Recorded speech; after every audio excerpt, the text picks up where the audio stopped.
2026 সালে এসে কলকাতা আপনি কিভাবে একদিনের সেরা এক্সপেরিয়েন্স নিবেন? শুরু করুন আইকনিক ইয়েলো ট্যাক্সিতে শহর ঘোরা। ভিডিওর শুরুতে কলকাতার শপিং, ফুড এবং নিউ মার্কেট সম্পর্কে বিস্তারিত তথ্য রয়েছে।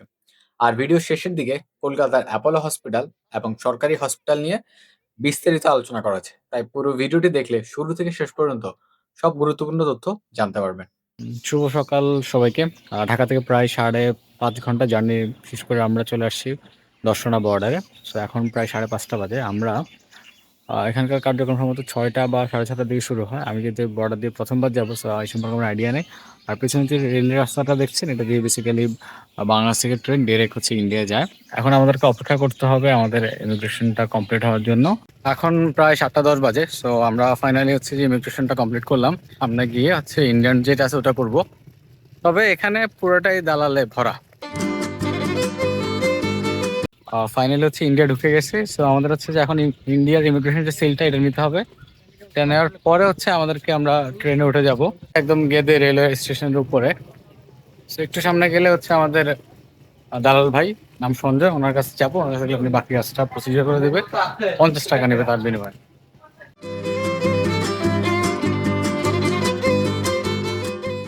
প্রায় 3 ঘন্টা জার্নি শেষে আমরা চলে আসছি দমদম জংশনে। এখান থেকে হচ্ছে মেট্রো নিয়ে তারপর যাবো মার্কেট স্ট্রিটের দিকে। প্রচুর গরম এখানে, আর গরমটা অনেক বেশি, ভ্যাপসা গরম, কিন্তু অনেক বেশি অস্থির লাগতেছে। দমদম স্টেশন থেকে মেট্রোতে চেপে চলে এলাম স্প্ল্যানেড। সেখান থেকে হেঁটে হেঁটে পৌঁছে গেলাম মার্কুইজ স্ট্রিটে। এখানে আগে থেকে আমাদের হোটেল বুক করা ছিল। চেক ইন করে একটু ফ্রেশ হয়ে কিছুক্ষণ বিশ্রাম নিয়ে বেরিয়ে পড়লাম কলকাতার সবচেয়ে জনপ্রিয় যে ঐতিহাসিক শপিং ডেস্টিনেশন নিউ মার্কেট ঘুরে দেখার জন্য। আজ বিকেলে কলকাতায় বেশ ভালো বৃষ্টি হয়েছে, তাই রাস্তা এখনো জায়গায় জায়গায় পানি জমে আছে। সেই বৃষ্টি ভেজা রাস্তার বুক চিরে চলে গেছে কলকাতার শতবর্ষী ট্রামের রেল লাইন, যেটা আপনি দেখতে পাচ্ছেন। আর ঠিক তার পাশ দিয়ে ছুটে চলছে একের পর এক বিখ্যাত হলুদ ট্যাক্সি। দৃশ্যটা যেন এক কোনো সিনেমার ফ্রেম। কলকাতার এই ট্রাম আর ইউলো ট্যাক্সি শুধু যানবাহন নয়, শহরের পরিচয়, ইতিহাস আর আবেগের প্রতীক। আধুনিকতার ছোঁয়ায় শহর অনেক বদলে গেলেও এই দুটি যেন আজও পুরনো কলকাতার স্মৃতিকে আগলে রেখেছে। অনেকেই বলেন একদিন নাকি এই বিখ্যাত হলুদ ট্যাক্সি কলকাতার রাস্তা থেকে হারিয়ে যাবে। সেটা কবে হবে কেউ জানে না। তাই আজও যখন এই ট্যাক্সিগুলোকে সামনে থেকে ছুটে যেতে দেখি, তখনই মনে হয় কলকাতার ইতিহাস এখনো জীবন্ত হয়ে আমাদের চোখের সামনেই ঘুরে বেড়াচ্ছে। এরপর হাঁটতে হাঁটতে পৌঁছে গেলাম নিউ মার্কেটে। ঢুকতেই যেন এক অন্য জগতে চলে এলাম। চারদিকে মানুষের ঢল, দোকানিদের ডাক, আলো ঝলমলে দোকান আর কেনাকাটার ব্যস্ততা, পুরো এলাকাটা যেন জীবন্ত হয়ে উঠেছে। জিনিসটা পুরোটা আমাদের দেশের নিউ মার্কেটের মতো। 1874 সালে ব্রিটিশ আমলে প্রতিষ্ঠিত নিউ মার্কেট আজও কলকাতার অন্যতম জনপ্রিয় শপিং স্পট। এত বছর পরেও আকর্ষণ কিন্তু একটুও কমেনি। এখানে নামি ব্র্যান্ড থেকে শুরু করে ছোট দোকান, নন ব্র্যান্ড সবকিছুই আছে। পোশাক, জুতা, ব্যাগ, কসমেটিক্স, ঘড়ি, খেলনা, হোম ডেকোর থেকে শুরু করে সবকিছু। এক কথায় যা খুঁজবেন তার বেশিরভাগই এখানে পাবেন।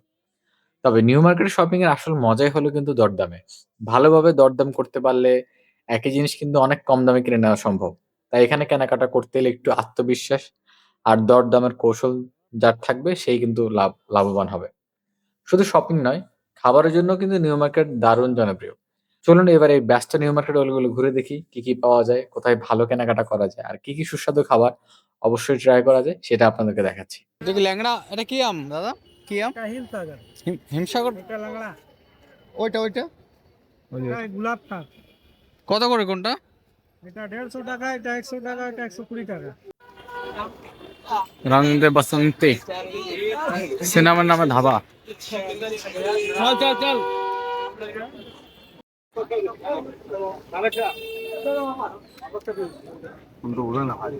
দাও টেস্ট করে দেখি। সিঙ্গেল 40 না? বলেন দেখাইবেন। ওটা মিক্স না, মিক্স মিক্স মিক্স 50। লবণ করে দাও দেখো। গুড মর্নিং সবাইকে। আজকে হচ্ছে কলকাতায় সেকেন্ড দিন, এখন 10টা বাজে। নাস্তা খেতে বেরোইছে এখন। অনেক রোদ এখানে, আজকে মনে হয় 35 ডিগ্রি চলতেছে। রোদ হইলে মাস্ক পি সানগ্লাস ক্যাপ রাখবেন, আর যারা একটু আরো বেশি সেন্সিটিভ সানস্ক্রিন রাখলে আরো ভালো। আমরা এখন হচ্ছে কলিন রোডের কলিন যে স্ট্রিটটা আছে সেটা দিয়ে আমরা যাবো একটা হোটেলে। সকালের নাস্তা করা শেষ আমাদের, তো এখন আমরা আসছি সিম কিনতে। সিম কেনা শেষ করে আমরা চলে যাবো অ্যাপোলো হসপিটালে। এখন হচ্ছে ইউলি ট্যাক্সিতে আমরা যাচ্ছি হচ্ছে সল্টলেকের দিকে অ্যাপোলো হসপিটাল। 11:35 বাজে। আর ভাড়া নিচ্ছে হচ্ছে 220 রুপি, যদিও 200 রুপি বলছিলাম, রাজি হয় নাই। এই যে পেছনে শাহেদ ভাই, বাইরে দেখাইতে নিয়ে যাবো। পুরোনো কলকাতা থেকে আমরা চলে এসেছি অ্যাপোলো হসপিটালে, যেটা হচ্ছে সল্টলেকে অবস্থিত। হসপিটালটি বিশাল বড়, এখানে দুটি বিশাল বিল্ডিং রয়েছে এবং দুইটারই আলাদা আলাদা কাজ রয়েছে। যারা প্রথমবার এখানে আসবেন তাদেরকে আগে প্রথম যে মেইন বিল্ডিং দেখতে পাচ্ছেন, এখানে 300 রুপি দিয়ে আপনাকে আগে রেজিস্ট্রেশন করতে হবে, তারপর ডাক্তার দেখাতে পারবেন। আমরা এসেছি গ্যাস্ট্রোলজি যে বিভাগে ডাক্তার সেটা দেখানোর জন্য। এখানে প্রায় সব ডাক্তারই অভিজ্ঞ। ভিজিট ফি সাধারণত 800 থেকে 2000 টাকা পর্যন্ত হয়ে থাকে। আমরা আমাদের সকল ফর্মালিটিস শেষ করে আমরা এখন ডাক্তার দেখানোর জন্য ওয়েট করছি।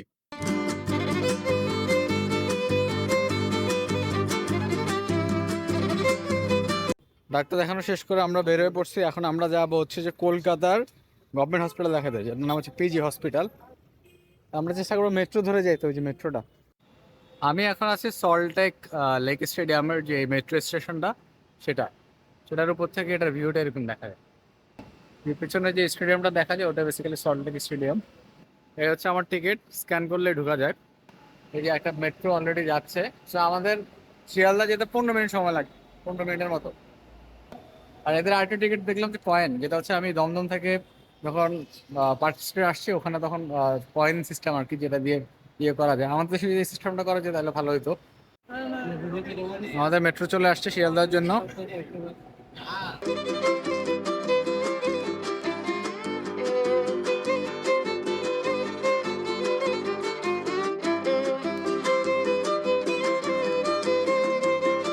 আমরা হচ্ছে শিয়ালদা স্টেশন থেকে বের হয়েছি, বের হয়ে এখন হচ্ছে একটা বাস ধরবো, বাস ধরে সেটা ধর্মতলা। কারণ শিয়ালদা থেকে ডিরেক্ট ধর্মতলার কোনো মানে ময়দানের কোনো ইয়ে মেট্রো নাই, যে কারণে যে এখান থেকে প্রচুর প্যারা খাই দিয়েছে। এত বড় স্টেশন, অসাধারণ। তো আমরা এখন বাসে উঠে যাবো, ধর্মতলার বাসে। ধর্মতলায় তো খালি গাড়ি তো। খালি তো, খালি, অসুবিধা কি? নামুন নামুন, উঠুন উঠুন। ধর্মতলা ধর্মতলা ডালাউতে হাওড়া যাবে। ধর্মতলা ধর্মতলা ডালাউতে ভিতরে চলে যান।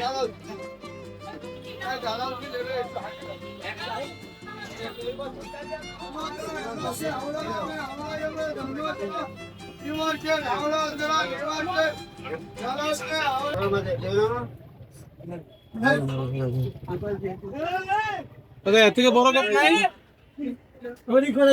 চার দাম 5 রুপি। আইসক্রিম নিলাম, এটা 40 রুপি করে। এখান থেকে আইসক্রিম খাওয়া শেষ, আইসক্রিম খেতে খেতে এখন যাবো হোটেলের দিকে, তারপর হচ্ছে দুপুরের খাবার খাবো। অ্যাপোলো থেকে বের হয়ে আমরা চলে এসেছি পিজি হসপিটালে, যেখানে হচ্ছে যে সরকারি ডাক্তার দেখানোর জন্য গিয়েছিলাম, কিন্তু দুর্ভাগ্যবশত আমরা আসলে ডাক্তার পাইনি।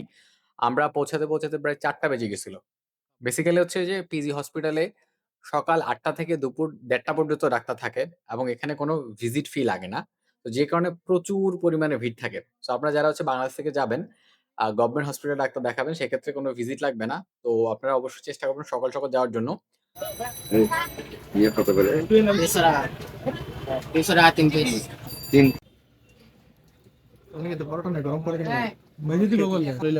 কালাভুনা না কত করে জানি?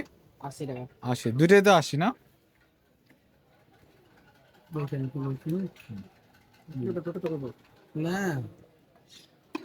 আমাদেরকে ওই দিন একটু বেশি দিচ্ছে। এটা লাল ভুনা, এটা 80 টাকা। এটা হচ্ছে 3 পিস 200 টাকা। গরুর কিমা 15 টাকা।